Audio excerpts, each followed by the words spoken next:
Congressman Eric Swalwell was one of the 9 impeachment managers who argued the case for the president's impeachment and removal on the Senate floor. He joins us now live to discuss. Congressman, good to see you. Thank you for being here. Of course. Good morning. Good morning, Congressman Swalwell. The outcome of this was not really unexpected. So ultimately, what did the American people get out of this trial? Was it all worth it? Completely worth it.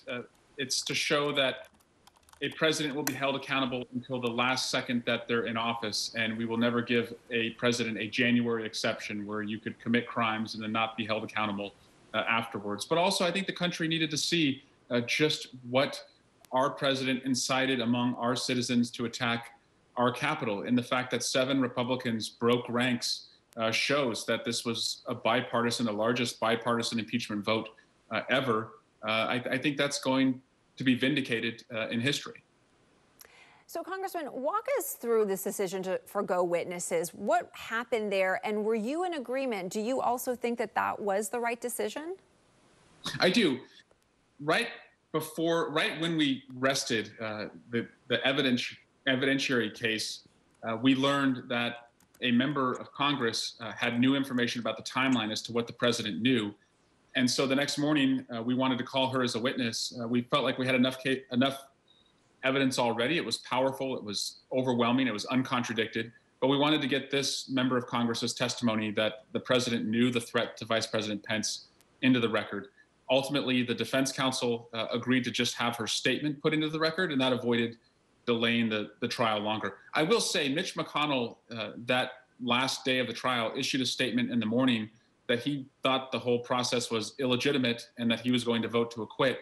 And so really, if that's your approach, it doesn't matter how many witnesses you call. You know, we could have called witnesses well into 2022. We could have had a confession from the president. It wasn't going to change their minds. And so I feel very comfortable with the evidence that we ultimately put to the American people and the senators. Okay. The witness issue aside, are there any other regrets in the way this was tried? For example, there are some who say, hey, perhaps the charge was too narrow and on just inciting the insurrection. Maybe you could have also charged him with dereliction of duty. Maybe that's an easier standard to meet. What's your thought on that? My regret with the Trump presidency will always be that we never did enough to hold him accountable because he ultimately was able to prevail in having the Capitol attacked. But on this trial, when people like Mitch McConnell say that they thought the whole process was illegitimate, again, it doesn't matter what he would have been charged with. It doesn't matter what witnesses we would have called. It doesn't matter if the president would have chosen to testify and accept our invitation.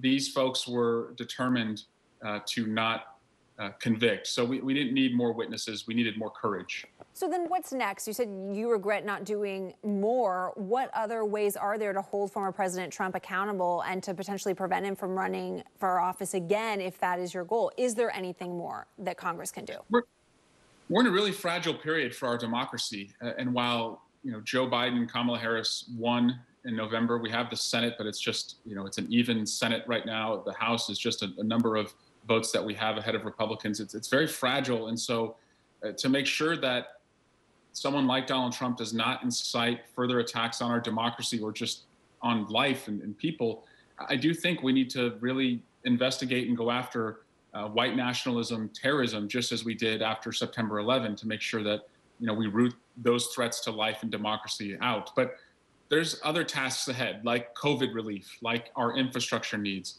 My top priority is connecting Livermorians out to Stockton with what's called Valley Link. And if we bring back congressional directed spending, we've got the best chance ever to have 50 miles of new rail that would do that.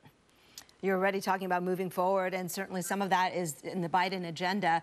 There was incentive to get this over with quickly on both sides for just that reason. I did read one op-ed that said today is sort of the start of the post-Trump Biden administration, now that the impeachment trial is behind everybody.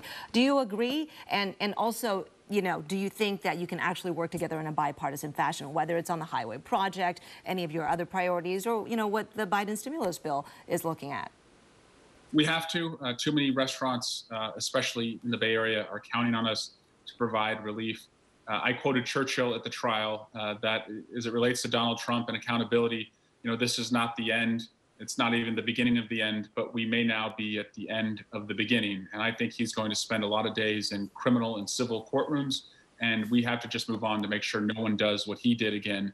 But we can't lose sight of people who really need our help as far as healthcare, infrastructure needs, kids going back to school.